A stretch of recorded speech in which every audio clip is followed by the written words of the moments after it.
नमस्कार पालागी, जय जोहार। मैं हूं दिलीप सिंह और आप देखना शुरू कर चुके हैं टीएस डिजिटल न्यूज़। जैसा कि पिछले 2 अंकों में हमने सावन के महीने में शिव आराधना और हरेली त्यौहार के संदर्भ में बात किया। इसके अलावा इस मौसम में होने वाली समस्याओं का, कैसे घरों में बारिश का पानी प्रवेश कर जाता है, बस्तियां डूब जाती हैं, इस पर चर्चा किया।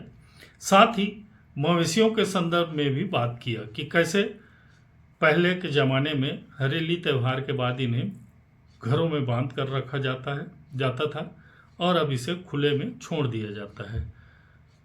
अब इससे किसानों के फसल भी नुकसान होते हैं और गांव हो या शहर, मवेशियों के सड़कों पर रहने के कारण दुर्घटनाएं भी बहुतायत में होती हैं। इन समस्याओं में मुझे इसके मूल में अतिक्रमण ही नजर आया।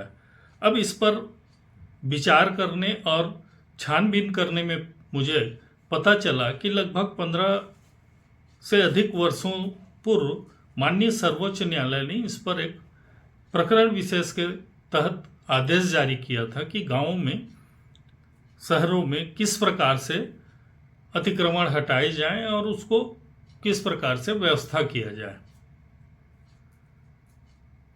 माननीय सर्वोच्च न्यायालय ने छत्तीसगढ़ सहित समस्त प्रदेशों और केंद्र शासित प्रदेशों को इस संदर्भ में पत्र जारी किया था।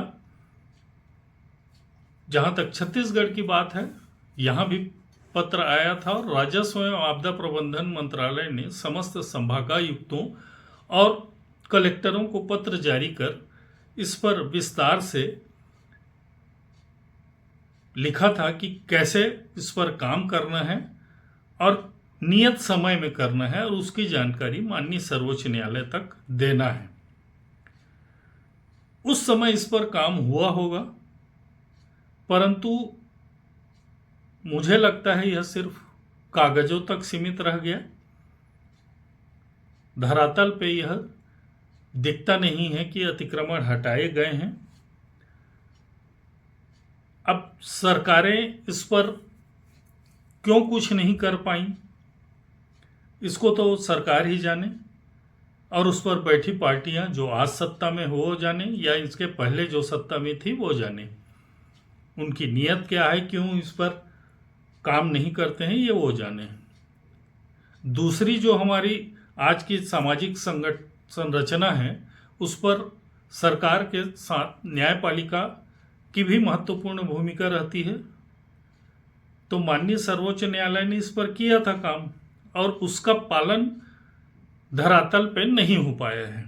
इस पर जांजगीर चांपा जिले के विषय में बात करूं तो मैंने माननीय कलेक्टर महोदय को पत्र के माध्यम से आवेदन किया था कि माननीय सर्वोच्च न्यायालय और राजस्व एवं आपदा प्रबंधन मंत्रालय के आदेश का पालन किया जाए, जो लगभग 5 महीने बीत जाने के बाद भी अब तक इस पर कोई कार्य नहीं हो पाया है। अब क्यों नहीं हो पाया, अधिकारी क्या सोचते हैं, क्या उनके पास समय का अभाव है, ये तो वह ही जानेंगे।